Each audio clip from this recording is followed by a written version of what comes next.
ya kuwa wamekatazwa. Na hali ya kwamba wamekatazwa. Sasa huko kwingine kulingana na muda tukaacha. Kwa hiyo Jumamosi ni amri ya Mwenyezi Mungu, kazi isifanyike, ibada ifanyike. Hebu nenda katika surati An-Nisa Kurani 4 aya ya 154. Msikilize Mwenyezi Mungu katika vitabu vyake, yeye anasemaje? Soma msomaji. Kurani 4:154 inasema, soma msomaji. Na kuyanyanyua milima, na tukanyanyua milima juu yao Mayahudi. Hao Mayahudi, ndio, soma vizuri msomaji.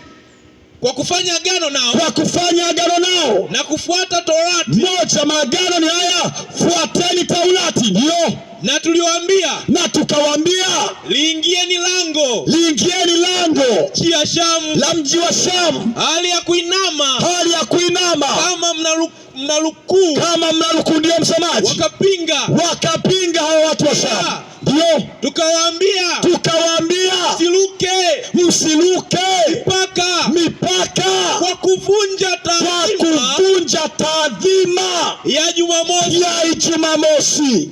Na tukachukua kwa ahadi iliyo madhubuti kwa mambo hayo na mengineyo. Hebu nenda kwenye fafanuzi yake. Fafanuzi ndio inasemaje? Walipinga kuingia lango la nchi ya Shamu, mji wa Shamu. Kwa namna hiyo walioambiwa. Umesoma kipengele C, anzia B, C na D. B nasema, walipinga kuingia lango la nchi ya Shamu. Kwa namna hiyo walioambiwa.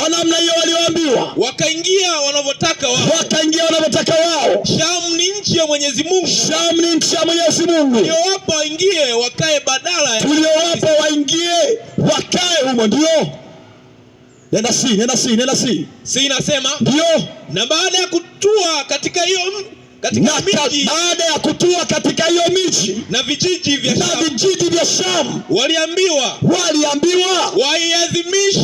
waiadhimishe siku ya Jumamosi, kuifanya ni siku ya ibada tu, na kuifanya kuwa siku ya ibada tu, si siku ya kufanya kazi. Ndio, wakatiatia ila zao mpaka ikawa ni siku ya kazi. Ngoja kidogo. Kwa hivyo ukimwona mtu anafanya kazi siku ya Jumamosi, ametiatia hila zake, imekuwa siku ya kazi. Ila maelekezo ya Mungu, kazi isifanyike, ifanyike ibada peke yake. Msomaji, Kurani 4 aya 47. Nimesema kuna aya 8 zinazohitaji Jumamosi, na hapo mbele nitakuja kutegua kitendawili fulani hapo. Hebu endelea msomaji.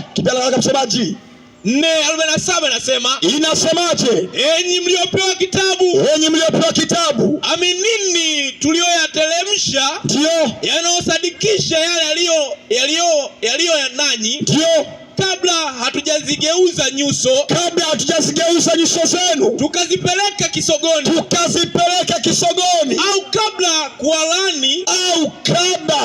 kuwalaani, kama tulivyowalaani watu walioharibu utukufu wa Jumamosi, na amri ya Mwenyezi Mungu yalasimwa kufanywa. Kwa Jumamosi ni amri ya Mwenyezi Mungu, sio ya mchungaji, sio ya nabii, ni amri ya Mwenyezi Mungu. Sasa walilaniwaje walioharibu utukufu wa Jumamosi? Walilaniwaje? Msomaji, Kurani 2 aya ya 65 na 66. Soma msomaji. Kurani 2 65 inasema, ndio, na kwa yakini mmekwisha kufahamu habari za wale walioasi miongoni mwenu, katika amri ya kuiheshimu Jumamosi, Jumamosi. Tukawaambia kuweni manyani wadhalilifu. Ndio 66.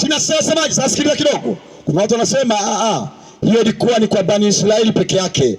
Aya ya 66 inatusaidia ya kwamba amri hiyo ambayo ilitoka zamani sio kwa Bani Israeli peke yake. Soma 66, msomaji. 66 yasema, inasemaje? Kwa hivyo tukaifanya adhabu hiyo kuwa onyo wale waliokuwa katika